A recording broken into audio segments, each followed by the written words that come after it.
Bienvenidos a esta píldora de conocimiento que forma parte del proyecto de innovación docente que aparece en la pantalla.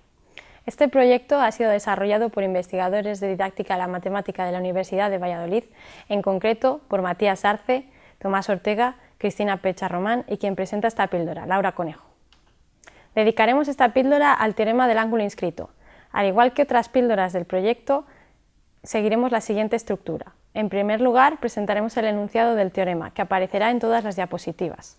Seguiremos con una pequeña explicación de lo que significa, la comprobación numérica de lo que dice el resultado y, por último, su demostración. El teorema del ángulo semi-inscrito nos dice que la amplitud del ángulo semi-inscrito en una circunferencia es la mitad de la amplitud del ángulo central correspondiente de dicha circunferencia. Lo primero que debemos tener en cuenta es qué es un ángulo semi-inscrito. Un ángulo semi-inscrito es un ángulo cuyo vértice es un punto de la circunferencia, tal que uno de sus lados contiene a una cuerda de dicha circunferencia, y el otro lado es una semirrecta que está contenida en una recta tangente a la circunferencia en el vértice del ángulo.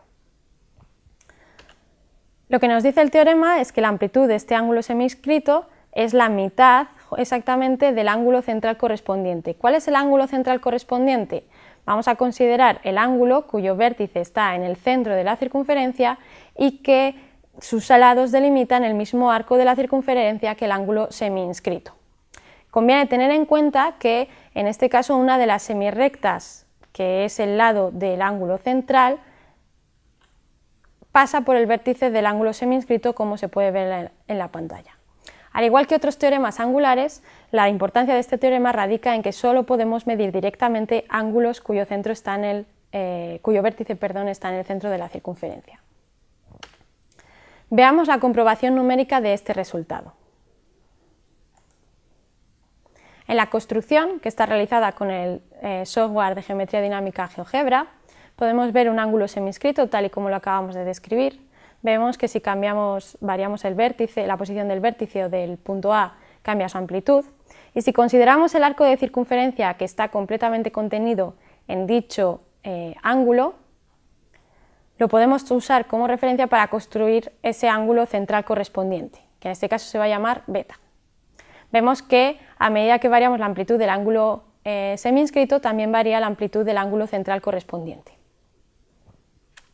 Si consideramos la amplitud del ángulo central y la dividimos entre 2, lo que vemos es que en cualquier caso coincide con la amplitud del ángulo semi-inscrito, que es precisamente lo que nos dice el enunciado de este teorema y lo que procederemos a demostrar a continuación. Bien, consideremos ahora la demostración. En primer lugar, vamos a tener en cuenta que el triángulo OAV es un triángulo isósceles. Vamos a dibujar la mediatriz del lado AV de este triángulo que coincide con la bisectriz del ángulo beta. Por esta razón, beta queda dividido en dos partes iguales.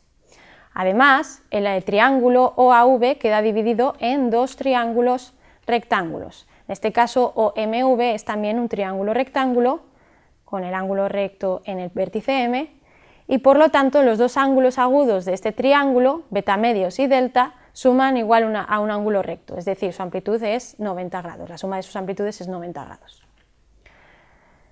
Consideremos ahora el ángulo formado por la suma de alfa y delta. Como el ángulo alfa tiene uno de sus lados que está contenido en una recta tangente a la circunferencia en el punto V, la suma de ellos dos es un ángulo recto, ya que una recta tangente con el radio en el punto de tangencia forman un ángulo recto. Por lo tanto, tenemos dos sumas de ángulos que son iguales a un ángulo recto, así que las podemos igualar. Entonces, como en ambos miembros de la igualdad tenemos el ángulo delta, vamos a restarlo y llegamos a la igualdad alfa igual a beta medios, que es lo que queríamos demostrar. Es decir, que la amplitud del ángulo semi-inscrito en la circunferencia es igual a la mitad de la amplitud del ángulo central correspondiente beta, que es beta medios. Espero que esta píldora haya resultado de su interés. Muchas gracias por su atención y hasta pronto.